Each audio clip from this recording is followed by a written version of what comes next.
ఆకాశవాణి కర్నూలు కేంద్రం. ఇప్పుడు రూపకం వింటారు. గత వైభవాల సారం కర్నూలు నగరం. రచన ఎస్డివి అజీజ్. వ్యాఖ్యానం వేణుమాధవి. నిర్వహణ శ్రీ ఏ బాలకృష్ణ. ఆకాశవాణి కర్నూలు కేంద్రం.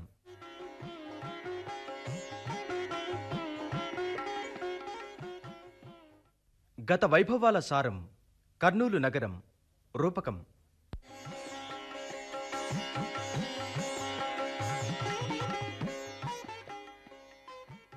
రచన శ్రీ ఎస్డివి అజీజ్.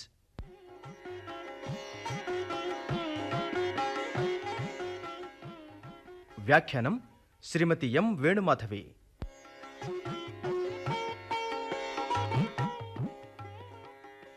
నిర్వహణ శ్రీ ఏ బాలకృష్ణ.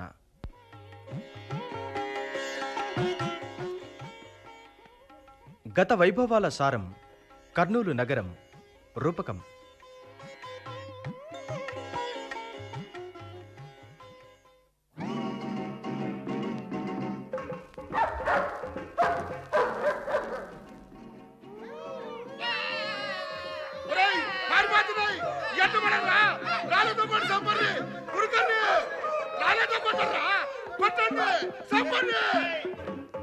మనం కొట్టిన రాళ్ళ దెబ్బలకి ఆ జంతువులు గింగిరాలు తిరిగి కింద పడిపోయిందిరా.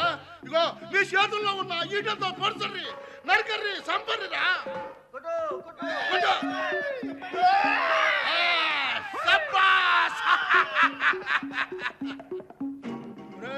దీని చర్మాన్ని వలిసి పక్కన పెట్టర్రి. ఈ మాంసాన్ని నిప్పుల్లో కాల్చుకుతున్నాం. ఎవరన్నా నిప్పు రాజయ్యనరా? నిప్పు పుట్టింది. మంటల్లో వేసి బాగా కాల్చండి. ఈ మాంసంతోనే ఇవాళ మన ఆకలంటా తీరాలా.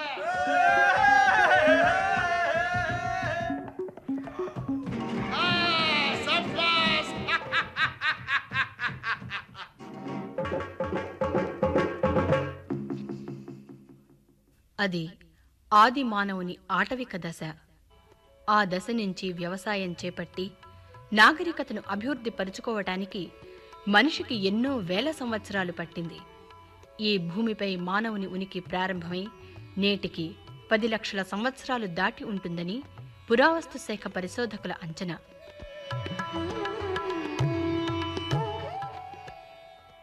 కర్నూలు నగర మండల విషయానికి వస్తే భారతదేశపు తొలి ఆది మానవుల అవశేషాలు ఈ ప్రాంతంలోనే కోవెలకుంట్లకు దగ్గరలో ఉన్న ఎర్రగుడి వద్ద లభించాయి. ఈ ప్రాంతంలోని నేటి బెలూం గుహలు, మరికొన్ని ఇతర గుహలు ఈ దేశపు తొలి మానవుని నివాసానికి కేంద్రాలుగా ఉన్నాయని చారిత్రకపరమైన ఆధారాలు లభించాయి. తొలి మానవుడి రాక్షస గుళ్ళు కూడా ఈ ప్రాంతంలోనే లభించాయి. నాటి మానవుణ్ణి ఖననం చేసిన ప్రదేశాన్ని రాక్షసగుడి అంటారు.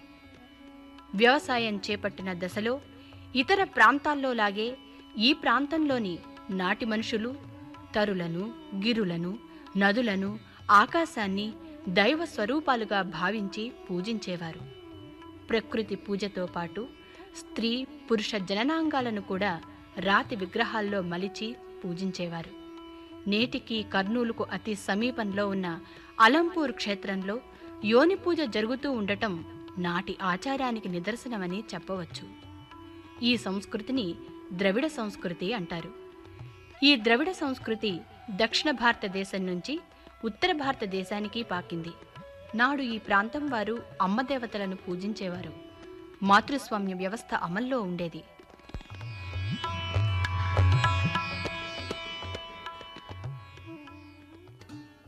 పాలనా సంబంధమైన విషయానికొస్తే ఆంధ్రదేశపు తొలి పాలకులు శాతవాహనులు. వారు ఈ ప్రాంతాన్ని కూడా జయించి పాలించారు. ఆ తర్వాత ఇక్ష్వాకులు, చాళుక్యులు, చోళులు, రాష్ట్రకూటులు, యాదవులు, కాకతీయులు ఈ ప్రాంతాన్ని తమ స్వాధీనంలోకి తెచ్చుకుని పాలించారు. వీరందరి పాలన నేటి నంద్యాల, ఆదోని ప్రధాన కేంద్రాలుగా ఉండి సాగిందే కాని కర్నూలు ప్రధాన కేంద్రంగా కాదు. క్రీస్తు శకం 10వ శతాబ్దం నాటికే కర్నూలులో జనవాసం ఉన్నట్టుగా శాసనాధారాలు లభిస్తున్నాయి. క్రీస్తు శకం 10వ శతాబ్దంలో ఈ ప్రాంత పాలకులు చాళుక్యులు. నేటి నైజాం ప్రాంతం కూడా వారి ఏలుబడిలో ఉండేది. కర్నూలు మండలంలోని వివిధ ప్రాంతాల నుంచి సేకరించిన రాళ్లను, చెక్కించిన శిల్పాలను ఎద్దుల బళ్ల మీదుగా కర్నూలుకు చేర్చి అక్కడి నుంచి ఎద్దుల బళ్ల మీదనే అలంపూర్కు చేర్చేవారు. అక్కడ చోళరాజులు విరివిగా ఆలయ నిర్మాణాలు చేపట్టేవారు. ఒరే కుంటప్ప, ఏంది కొండన్న మామా? దినం ఇట్లా బండ్లలో రాళ్ళని ఏటవతలకు తోలాలంటే మా సెడ్డకు అర్థంగా ఉందిరా. ఈ పని లేకపోతే మా నానిపిస్తాందిరా.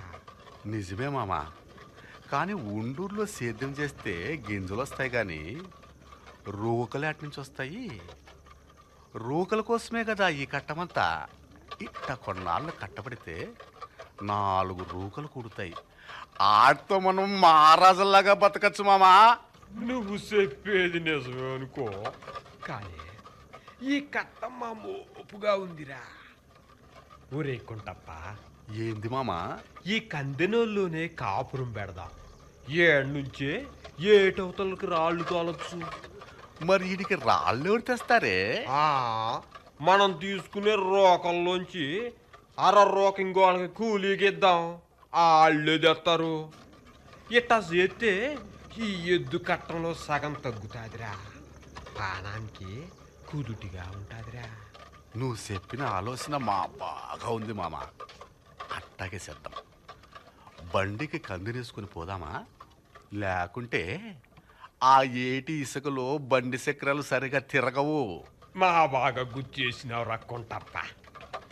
బళ్ళకి కందినేసి ఆ ఎల్లప్పగాడి దగ్గరికి పా. వాడి కాడికి మన ఊరోళ్ళంతా పోయి బళ్ళకి కందినేయించుకుంటా ఉంటారా. ఇదిగో ఎల్లప్ప బళ్ళకు కందెను ముట్టుకో మా బాగేస్తాడు. ఇదిగో బండి ఇట్ట తిప్పో. అట్లాగే మామా. కొత్త ఎద్దులు కదరా, కథ బెదురుతుంటాయి. ఇదిగో యువతల సంప మూకుతాడు పట్టి లాగో. ఇదిగో అట్టా తిరుగుతాయి. అట్లాగే మామా. తిరిగి లేదా? తుంగభద్ర, హంద్రీ నదుల మధ్య ఏర్పడ్డ నగరం కర్నూలు నగరం. నాడు ఈ నగరం కందెనవోలుగా పిలువబడేది. ఈ పేరు రావటానికి కారణం ఈ ప్రాంతంలో కందెన విస్తారంగా అమ్మకం జరగటమే. కొందరు బళ్లల్లో రాళ్లు తరలిస్తూ ఈ ప్రాంతంలోనే స్థిరపడ్డారు. మరికొందరు బళ్లకు కందెన వేస్తూ అదే వృత్తిగా చేపట్టి ఈ ప్రాంతంలో స్థిరపడ్డారు. ఇంకొందరు వ్యవసాయం వృత్తిగా చేసుకుని జీవించేవారు. చేపలు పట్టి అమ్ముతూ ఇంకొందరు జీవించారు. 10వ శతాబ్దపు కందెనవోలు ప్రజల జీవన పరిస్థితి ఇది. నాటి కందెనవోలు ఓ చిన్న కుగ్రామం మాత్రమే. 14వ శతాబ్దంలో విజయనగర రాజుల ఏలుబడిలోకి వెళ్ళాక ఈ కుగ్రామం ఓ పురంగా ఎదిగింది. అచ్యుతదేవరాయలు ఈ పురం చుట్టూ కోటగోడలు నిర్మించాడు. తమ వద్ద దండనాయకుడిగా ఉన్న అళియ రామరాయలను కందెనవోలు కోటకు ఏలికను చేశాడు.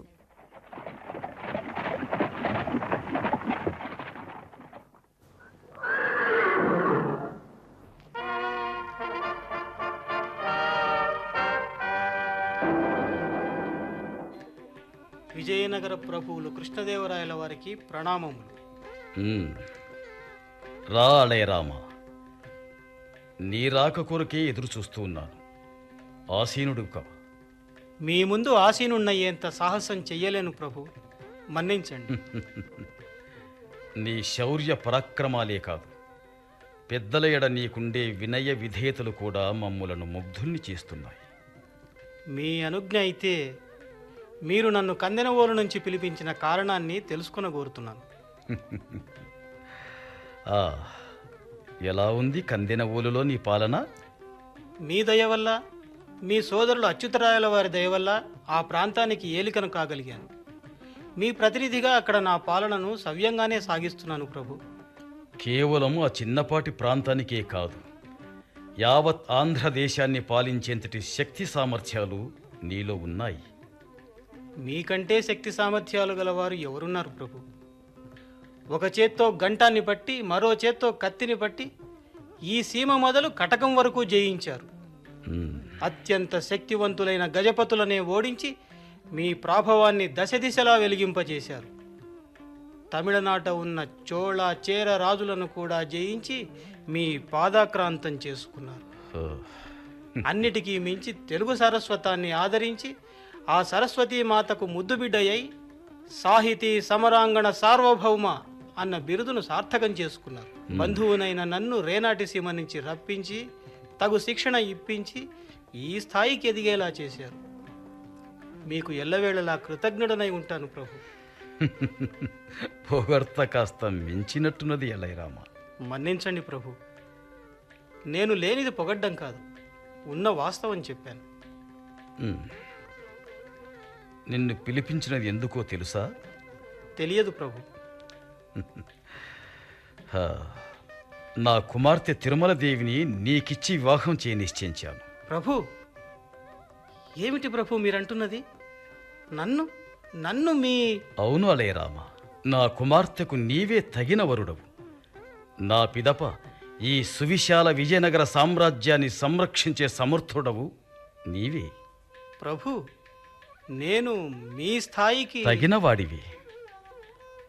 కన్న తండ్రి తన పుత్రికలకు కాబోయే వరుడు శక్తి సామర్థ్యాలు కలవాడు అయి ఉండాలని కోరుకోవాలి, కాని తనకంటే గొప్ప అంతస్తు కలవాడు, విస్తారమైన రాజ్యాధికారం ఉన్నవాడు కావాలని కోరుకోరాదు.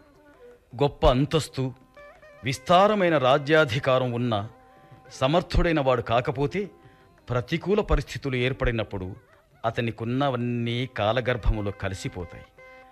శక్తి సామర్థ్యాలు ఉన్నవాడైతే కాలగర్భములో కలిసిపోయిన వాటిని కూడా పునర్జీవింపచేయగలడు. ఈ కారణం దృష్ట్యానే నీవు ఓ చిన్నపాటి ఏలికవైనా నిన్ను నా అల్లుడిగా స్వీకరించదలుచుకున్నది.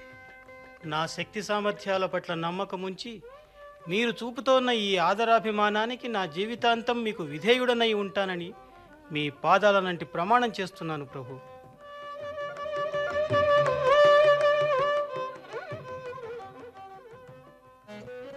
శ్రీకృష్ణదేవరాయలకు అల్లుడైన అళియ రామరాయలు ఆరవీటి వంశీయుడు. ఇతడు నేటి అనంతపురం జిల్లాలోని తాడిపత్రి ప్రాంతానికి చెందినవాడు. విజయనగరంలోనే ఉండిపోయిన అళియ రామరాయలు తన తమ్ముడైన వెంకట్రాదిరాయల్ని కందెనవోలు కోటకు ప్రభువును చేశాడు. వెంకట్రాదిరాయలు కందెనవోలు ఏలిక అయిన వెంటనే కందెనవోలు కోటను శత్రు దుర్భేద్యంగా మలిచాడు. కోట చుట్టూ లోతైన కందకాలు తవ్వించాడు. నేడు కొండారెడ్డి బురుజుగా పిలువబడుతున్న బురుజును నిర్మింపచేశాడు. శ్రీకృష్ణదేవరాయలు అస్తమించాక సదాశివరాయలు బాలుడిగా ఉన్నందున అతని రాజప్రతినిధిగా విజయనగర సామ్రాజ్యపు సంరక్షణ బాధ్యతను చేపట్టాడు అళియ రామరాయలు. రాజ్య విస్తరణకు పూనుకున్నాడు.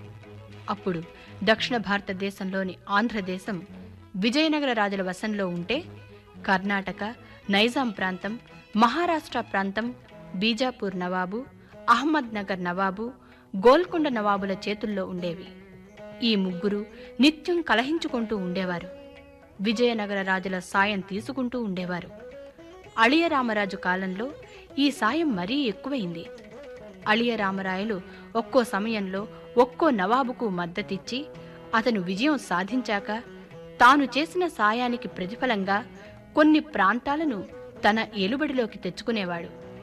ఈ పరిస్థితి కొన్నాళ్లపాటు కొనసాగాక తమ ఏలుబడిలోని ప్రాంతాలు తరిగిపోయి విజయనగర సామ్రాజ్యం విస్తరిస్తూ పోతూ ఉండటం గమనించి ముగ్గురు నవాబులు ఏకమయ్యి క్రీస్తు శకం 1565లో విజయనగరంపై దండయాత్ర చేశారు.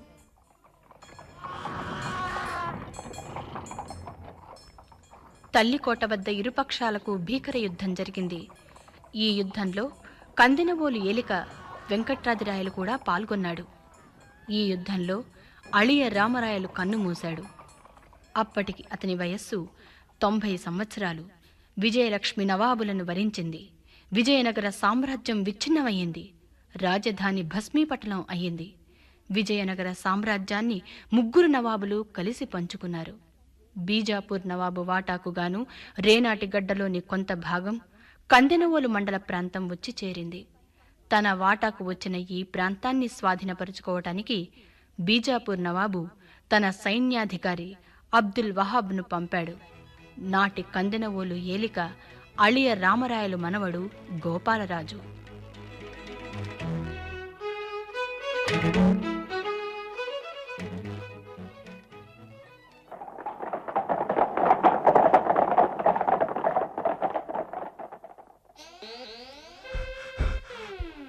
ప్రభు ప్రభు ఏమైంది?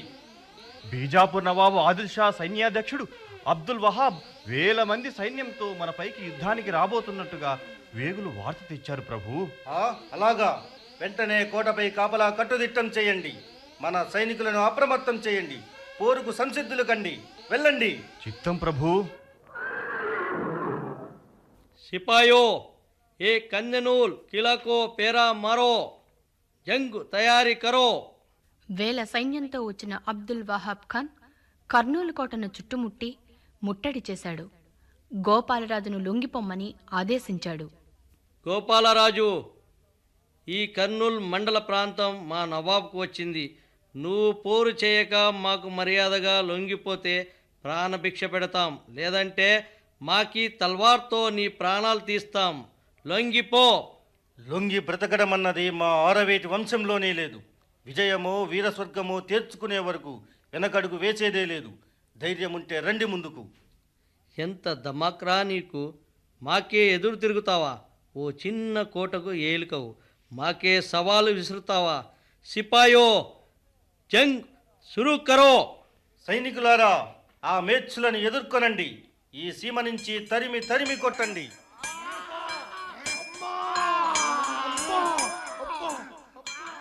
ఆ పోరులో ఎంతగా ఎదిరించి పోరాడినా గోపాలరాజుకు అపజయం తప్పలేదు. చివరి శ్వాస వరకు పోరాడుతూ కథనరంగంలోనే కన్ను మూయాలన్న అతని కోరికను కాదని అతని సన్నిహిత పరివారం అతన్ని బలవంతంగా కందెనవోలులో ఉత్తర దిక్కుగా ఉన్న ద్వారం దగ్గరికి తీసుకువెళ్లారు. నన్ను వదలండి, వదలండి. ప్రభు, నా మాట వినండి ప్రభు. పిరికివాడిలా పారిపోవటం వీరత్వం అనిపించుకోదు. యుద్ధరంగంలోనే శత్రువుల కుత్తుకలు తెగనరుకుతూ చనిపోతాను. వీరస్వర్గం అలంకరిస్తాను. వదలండి, నన్ను వదలండి, వదలండి. పరిస్థితి ప్రతికూలంగా ఉన్నప్పుడు తెగించి యుద్ధం చేయడంలో అర్థం లేదు ప్రభు. అది అవివేకమే అవుతుంది. వారి దెబ్బకు విజయనగర సామ్రాజ్యమే విచ్ఛిన్నమైపోయింది. మనమెంతటి వారం? పిరికితనం భీతి ఆవహించిందా? నాకు ప్రాణాలపై మక్కువ లేదు. నన్ను వదలండి. ఇటువంటి విపత్కర పరిస్థితులు ఎదురైనప్పుడు మహామహారాజులే కనుమరుగైపోయి మళ్ళీ సైన్యాన్ని సమీకరించుకొని విజయం సాధించారు. మళ్ళీ సైన్యాన్ని సమీకరించుకున్న తర్వాత పోరు చేద్దాం. రండి ప్రభు. మిత్రులారా, ప్రభువులను బలవంతంగానైనా ఈ ద్వారం గుండా తీసుకెళ్దాం. వదలండి, వదలండి, రండి. వదలండి. శత్రువుల బారిని పడకుండా గోపాలరాజును ఉత్తర దిక్కు ద్వారం గుండా పక్కనే ఉన్న తుంగభద్రా నదిని దాటించి తీసుకువెళ్లారు అతని పరివారం. ఆ ద్వారాన్ని నేటికి గోపాల దర్వాజా అని ప్రజలు పిలుస్తూ ఉన్నారు. ఈ ద్వారం నేటికి కర్నూలులోని కోట ఆంజనేయస్వామి గుడి పక్కన ఉంది. కందెనవోలు కోటను ఆక్రమించిన అబ్దుల్ వాహబ్ ఖాన్ క్రీస్తు శకం 1602 నుంచి 1618 వరకు పాలించాడు. ఈతడు కోటలోని ప్రధాన వీధిలో కమానులతో కూడిన అంగళ్లు కట్టించాడు. రాజవీధికి ప్రవేశద్వారాన్ని నిర్మించాడు. అబ్దుల్ వాహబ్ పాలనా కాలంలో కందెనవోలు మొదలు శ్రీశైలం వరకు ఉన్న ప్రాంతం అతని ఆధీనంలో ఉండేది. నేటి నందికొట్కూరుకు దగ్గరలో ఉన్న ప్రాతకోట పాలగాడు కొండారెడ్డి అబ్దుల్ వాహబ్ అధికారాన్ని ధిక్కరించాడు. అబ్దుల్ వాహబ్ సైన్యాన్ని పంపి అతన్ని బంధింపచేసి కందెనవోలుకు తెప్పించి ఎర్రబురుజులో బందీని చేశాడు. కొండారెడ్డి బురుజులోనే మరణించడం వల్ల ఆ ఎర్రబురుజును నాటి ప్రజలు కొండారెడ్డిని బంధించిన బురుజు అని పిలిచేవారు. కాలక్రమేణా ఎర్రబురుజు పేరు తెరమరుగై కొండారెడ్డి బురుజుగా పేరుకొచ్చింది. హంద్రీ నదీ తీరాన తాను బ్రతికి ఉండగానే తన కొరకు ఓ గొప్ప సమాధి భవనం నిర్మించుకున్నాడు అబ్దుల్ వాహబ్. అతను 1618లో కనుమూశాక అతన్ని తాను కట్టించుకున్న సమాధి భవనంలోనే ఖననం చేశారు. అది నేటికీ చూపరులను ఆకర్షిస్తూ వాహబ్ గుమ్మజ్గా పిలువబడుతూ ఉంది. అబ్దుల్ వాహబ్ తర్వాత కొంతకాలం మహారాష్ట్ర పీష్వాలు ఆ తర్వాత గద్వాల రాజులు ఈ ప్రాంతంపై ఆధిపత్యం చెలాయించారు. క్రీస్తు శకం 1686లో ఈ ప్రాంతంలో బీజాపూర్ నవాబు పాలన అంతమై మొఘలాయి పాలన మొదలయ్యింది. ఔరంగజేబ్ ఈ ప్రాంతాన్ని స్వాధీనపరుచుకుని తన ప్రతినిధిగా ఘియాజుద్దీన్ అనే సైన్యాధికారిని నియమించాడు. ఘియాజుద్దీన్ నంద్యాల, ఆదోని సీమలను కూడా తన హస్తగతం చేసుకున్నాడు. కర్ణాటక రాజ్యం జయించటంలో ఔరంగజేబ్కు సహాయపడినందుకు దౌలత్ ఖాన్ అనే పఠాన్కు ఈ ప్రాంతం జాగీరుగా ఇవ్వబడింది. కందెనవోలు కోటను మాత్రం ఢిల్లీ పాదుషా అనుమతితో పీరాన్ ఖాన్ అనే మరో సర్దార్ పాలిస్తూ ఉండేవాడు. దౌలత్ ఖాన్ సోదరుడు ఇబ్రహీం ఖాన్ పీరాన్ ఖాన్ను పారద్రోలి కందెనవోలు కోటను ఆక్రమించాడు.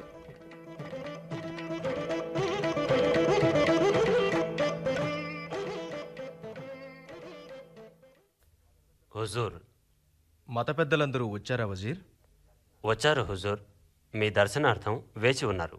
వారిని అందరినీ నా సమక్షానికి తీసుకునిరా. అలాగే హుజూర్.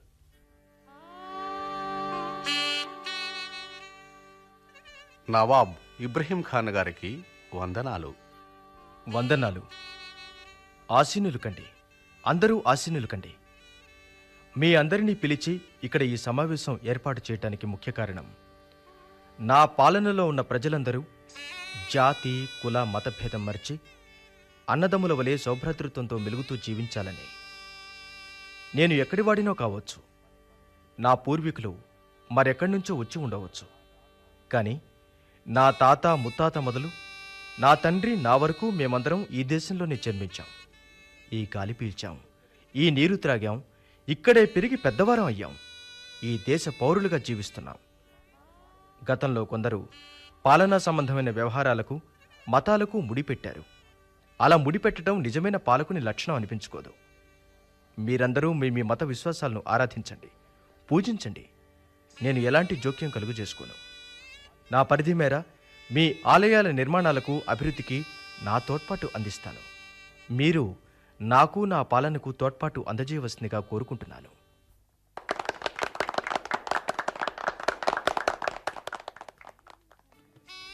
ఇబ్రహీం ఖాన్ చెప్పిన ప్రకారంగానే కందెనవోలు సీమను జాతి, మతం భేదం లేక అందరి పట్ల సమాన భావం చూపుతూ పాలించాడు. తన ఏలుబడిలో ఉన్న అనేక జీర్ణ దేవాలయాలను పునరుద్ధరింపచేశాడు. వాటి మనుగడ కోసం ఇనాము భూములు ఏర్పాటు చేశాడు. శ్రీశైల క్షేత్రానికి కూడా ఎన్నో ఇనాము భూములు ఇచ్చి ప్రజల ప్రశంసకు పాత్రుడయ్యాడు. ఇందుకు నిదర్శనంగా ఆయా ఆలయ ధర్మకర్తలు వేయించిన తామ్ర శాసనాలు అనేకం లభ్యమయ్యాయి. క్రీస్తు శకం 1724లో గోల్కొండ నవాబు అసఫ్ జాహీతో పోరాడి చక్కెరకేళి యుద్ధంలో మరణించాడు ఇబ్రహీం ఖాన్. ఇతని తర్వాత ఇతని మనువడు హిమాయత్ ఖాన్ కందెనవోలు సీమకు జాగీర్దార్ అయ్యాడు. హిమాయత్ ఖాన్ పాలనంతా పోరాటాలతోనే సాగింది, పోరాటాలతోనే ముగిసింది. క్రీస్తు శకం 1748వ సంవత్సరం నిజాం నవాబు అసఫ్ జాహీ చనిపోయాక నిజాం నవాబు రెండవ కుమారుడైన నాసిర్ జంగుకు నవాబు బంధువైన మీర్ జాఫర్కు వారసత్వ పోరు మొదలైంది. హిమాయత్ ఖాన్ నాసిర్ జంగ్ పక్షం వహించాడు. మీర్ జాఫర్ పక్షాన ఫ్రెంచి వారు నిలిచారు. యుద్ధం మొదలయ్యింది. యుద్ధం తీవ్రస్థాయిలో ఉన్నప్పుడు కందెనవోలు తీరాన ఉన్న హంద్రీ నదికి వరదలు వచ్చాయి. ఆ వరదల తాకిడికి హంద్రీ నదిపై నిర్మించిన వంతెన కొట్టుకుని పోయింది.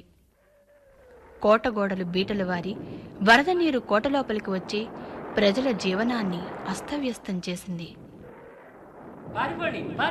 ఇల్లు వదిలి పారిపోండి, వరద నీరు వస్తుందండి, పారిపోండి పారిపోండి.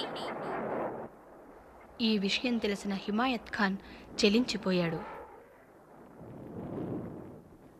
నాసిర్ జంగ్, నా కోటను వరద ముంచెత్తిందట. ప్రజలు నానా ఇబ్బంది పడుతున్నారట. కోట గోడలు మొత్తం నాశనమైపోయాయట. నేను వెంటనే కందెనవోలుకు వెళ్ళిపోతాను. నీకేమైనా మతిపోయిందా హిమాయత్ ఖాన్? పోరు ఇంత తీవ్రంగా ఉన్నప్పుడు వెళ్ళిపోతావా? ఈ పోరు కంటే నా కోట, నా ప్రజలు నాకు ముఖ్యం. నేను వెళ్ళి తీరాలి. ఈ యుద్ధం ముగియని శిథిలమైపోయిన నీ కోట గోడలను బంగారు ఇటుకలతో కట్టించి ఇస్తాను. ఇది వేళాకోలానికి సమయం కాదు నాసిర్ జంగ్. నా ప్రజలు ఒకవైపు వరద ముంపుకు గురి అల్లాడిపోతా ఉంటే, నువ్వు బంగారు ఇటుకలతో కోట గోడను కట్టి ఇస్తానంటావు. ఈ యుద్ధం నీ స్వప్రయోజనం కోసం, నా కోసం కాదు. నేను వెళ్తాను. నేను వెళ్ళనివ్వను. నువ్వు వెళ్ళనీయకపోవడం ఏంటి? నన్ను ఎవరు అడ్డుకోలేరు. అంతటి మొనగాలు కూడా ఇక్కడ ఎవరు లేరు. సైనికులారా, ఇతన్ని బంధించండి. ఒక్క అడుగు ముందుకు వేశారంటే మీ ప్రాణాలు తీస్తాను, జాగ్రత్త. నా సైనికుల ప్రాణాలే తీస్తానంటావురా? నీ ఎంత చూస్తాను. ఇరువురి మధ్య జరిగిన పోరులో హిమాయత్ ఖాన్ నాసిర్ జంగ్ను చంపివేశాడు. కందినవోలుకు తిరుగు ప్రయాణమే రాబోతుండగా తమ ఏలికను చంపినందుకు ప్రతీకారంగా నాసిర్ జంగ్ సైనికులు హిమాయత్ ఖాన్పై దండుగా పడి హతమార్చారు. ఈ వారసత్వ యుద్ధంలో నాసిర్ జంగ్కు వ్యతిరేకంగా మీర్ జాఫర్ పక్షాన చేరిన సేవనూరు, కడప నవాబులు, చివరికి మీర్ జాఫర్ కూడా నాసిర్ జంగ్ సైన్యం చేత చంపబడ్డారు. ఫ్రెంచ్ సేనాని బుస్సీ నాసిర్ జంగ్ సోదరుడైన సల్పత్ జంగ్ను గద్దెనెక్కించి అందుకుగాను లక్షల ధనాన్ని స్వీకరించి క్రీస్తుశకం 1751 సంవత్సరం మార్చి 15వ తారీఖున కందినవోల కోటను ముట్టడించాడు. హిమాయత్ ఖాన్ సైనికులు 4000 మంది కోటను రక్షించే ప్రయత్నం చేసినా ఆ ప్రయత్నం ఫలించలేదు. ఫిరంగి బలం ముందు వారు నిలవలేక పలుదిక్కులకు పరుగులు తీశారు. కోట లోపలికి ప్రవేశించిన ఫ్రెంచ్ సైన్యం కనబడిన వ్యక్తినల్లా చంపి కోటను ఆక్రమించారు. కందెనవోలు సీమ చరిత్రలో ఇదో అత్యంత విషాదకరమైన సంఘటన. కందెనవోలు పాలకుడిగా నిజాం నవాబు సల్బత్ జంగ్ తన ప్రతినిధిగా మహమ్మద్ ఆలంను నియమించాడు. ఆర్కాట్లో ఉన్న హిమాయత్ ఖాన్ బహద్దూర్ సోదరుడు మున్వర్ ఖాన్ బహద్దూర్ క్రీస్తుశకం 1752లో తన సైన్యంతో కందెనవోలు కోటపై దాడి జరిపి మహమ్మద్ ఆలం ఖాన్ను పారద్రోలి తాను ఏలిక అయ్యాడు. మున్వర్ ఖాన్ తదనంతరం అతని 3వ కుమారుడు అలఫ్ ఖాన్ పాలకుడయ్యాడు. చివరి 4వ మైసూర్ యుద్ధంలో హైదరాలీ కొడుకు టిప్పు సుల్తాన్ అసువులు బాశాడు. ఆ యుద్ధంలో ఆంగ్లేయులకు సహాయపడినందుకు గాను నిజాం నవాబు నేడు రాయలసీమగా పిలువబడుతున్న నాటి రేనాటి ప్రాంతాన్ని చేజిక్కించుకున్నాడు. రేనాటి ప్రాంతంలోని పాలెగాండ్ర నుంచి జాగీర్దార్ల నుంచి కప్పం వసూలు చేయటం తన వల్ల కాకపోవటంతో 1800 సంవత్సరం అక్టోబర్ 12వ తేదీన ఆంగ్లేయులకు దత్తత ఇచ్చాడు నిజాం నవాబు. రేనాటి ప్రాంతం ఆంగ్లేయుల వశమయ్యింది. సర్ థామస్ మన్రో అనే ఆంగ్ల అధికారి ఇక్కడి పాలెగాండ్రను పారద్రోలి ఈస్ట్ ఇండియా పాలనను ప్రారంభించాడు.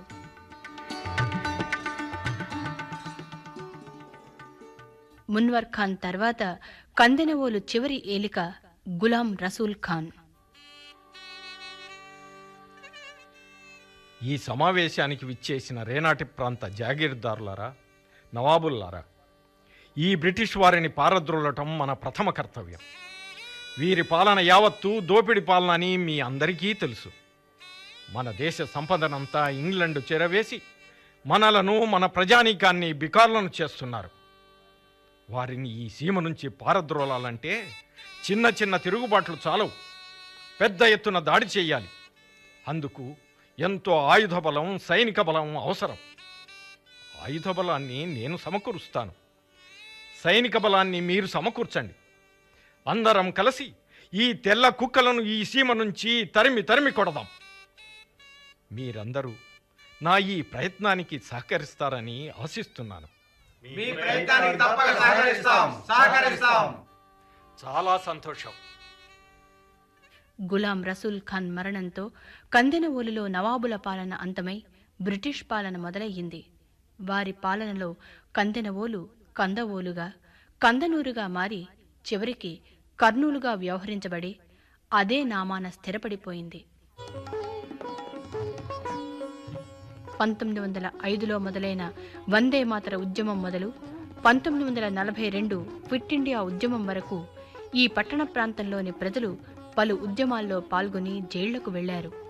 అలాంటి వారిలో ముఖ్యుడు ఆంధ్రదేశపు తొలి రాజకీయ ఖైదీ గాడిచర్ల హరిసర్వోత్తమరావు. స్వరాజ్య ఉద్యమంలో భాగంగా 1921లో గాంధీజీ కర్నూలు పట్టణంలో పర్యటించారు. 1947లో స్వరాజ్యం వచ్చాక పొట్టి శ్రీరాములు ఆత్మ బలిదానంతో మద్రాసుకు ఉమ్మడి రాష్ట్రంగా ఉన్న ఆంధ్ర రాష్ట్రం ప్రత్యేక రాష్ట్రంగా ఏర్పడింది. ఆంధ్రుల రాజధాని మద్రాసు నుంచి కర్నూలుకు తరలి వచ్చింది. ప్రకాశం పంతులు తొలి ముఖ్యమంత్రి అయ్యారు. 1953 మొదలు 1954 నవంబర్ వరకు కొనసాగించబడి 1954 డిసెంబర్లో రాజధాని హైదరాబాద్కు తరలిపోయింది. నైజాం ప్రాంతాన్ని కలుపుకుని విశాలాంధ్ర ఏర్పడింది. గత వైభవానికి చిహ్నంగా, గతించిన చరిత్రకు నిదర్శనంగా నేడు కర్నూలులో నిలిచి ఉన్నవి అబ్దుల్ వహబ్ గుమ్మజ్, కొండారెడ్డి బురుజు మాత్రమే. గత వైభవాల సారం కర్నూలు నగరం రూపకం విన్నారు.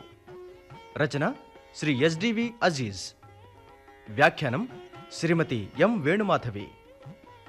ఇందులో ఆటవిక మానవుడు శ్రీయుతులు M Sanjanna, Kondanna, N Sudhakar Reddy, Kuntappa doctor V Pothanna, Srikrishna Devarayalu BC Krishna, Aliyaramarayalu VS Prabhakar Sharma, Gopalaraju M Pratap, సైనికుడు KV Krishna, Abdul Wahab Khan K Venkateswarlu, Ibrahim Khan A Balakrishna, Himayat Khan TV Reddy, Nasir Jung B Jayadas Naidu, Ghulam Rasool Khan M Guruswamy, Wazir PS Janibasha. నిర్వహణ శ్రీ ఏ బాలకృష్ణ. ఈ రూపకం ఆకాశవాణి కర్నూలు కేంద్ర సమర్పణ.